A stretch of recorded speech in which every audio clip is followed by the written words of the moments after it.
Injil Matius. Matius pasal 1. Silsilah Yesus Kristus. Inilah silsilah Yesus Kristus, anak Daud, anak Abraham. Abraham memperanakkan Ishak. Ishak memperanakkan Yakub. Yakub memperanakkan Yehuda dan saudara-saudaranya. Yehuda memperanakkan Peres dan Zerah dari Tamar. Peres memperanakkan Hesron. Hesron memperanakkan Ram. Ram memperanakkan Aminadab. Aminadab memperanakkan Nahason. Nahason memperanakkan Salmon. Salmon memperanakkan Boas dari Rahab. Boas memperanakkan Obed dari Rut. Obed memperanakkan Isai. Isai memperanakkan Raja Daud. Daud memperanakkan Salomo dari istri Uria. Salomo memperanakkan Rehabeam. Rehabeam memperanakkan Abia. Abia memperanakkan Asa. Asa memperanakkan Yosafat. Yosafat memperanakkan Yoram.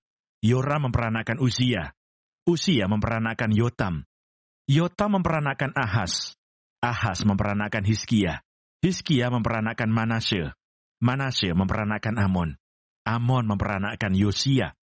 Yosia memperanakkan Yekonya dan saudara-saudaranya pada waktu pembuangan ke Babel. Sesudah pembuangan ke Babel, Yekonya memperanakkan Shealtiel. Shealtiel memperanakkan Serubabel. Serubabel memperanakkan Abihud. Abihud memperanakkan Elyakim. Elyakim memperanakkan Azor. Azor memperanakkan Sadok. Sadok memperanakkan Akim. Akim memperanakkan Eliud. Eliud memperanakkan Eleasar.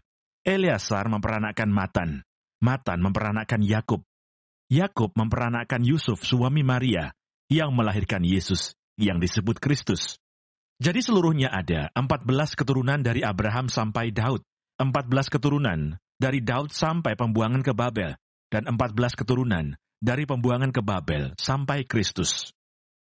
Kelahiran Yesus Kristus. Kelahiran Yesus Kristus adalah seperti berikut. Pada waktu Maria ibunya bertunangan dengan Yusuf, ternyata ia mengandung dari Roh Kudus, sebelum mereka hidup sebagai suami istri. Karena Yusuf suaminya seorang yang tulus hati dan tidak mau mencemarkan nama istrinya di muka umum, ia bermaksud menceraikannya dengan diam-diam. Tetapi ketika ia mempertimbangkan maksud itu, malaikat Tuhan nampak kepadanya dalam mimpi dan berkata, "Yusuf anak Daud, janganlah engkau takut mengambil Maria sebagai istrimu, sebab anak yang di dalam kandungannya adalah dari Roh Kudus. Ia akan melahirkan anak laki-laki, dan engkau akan menamakan dia Yesus, karena dialah yang akan menyelamatkan umatnya dari dosa mereka." Hal itu terjadi supaya genaplah yang difirmankan Tuhan oleh Nabi. Sesungguhnya, anak darah itu akan mengandung dan melahirkan seorang anak laki-laki, dan mereka akan menamakan dia Immanuel, yang berarti Allah menyertai kita.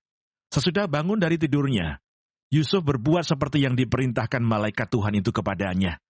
Ia mengambil Maria sebagai istrinya, tetapi tidak bersetubuh dengan dia, sampai ia melahirkan anaknya laki-laki, dan Yusuf menamakan dia Yesus.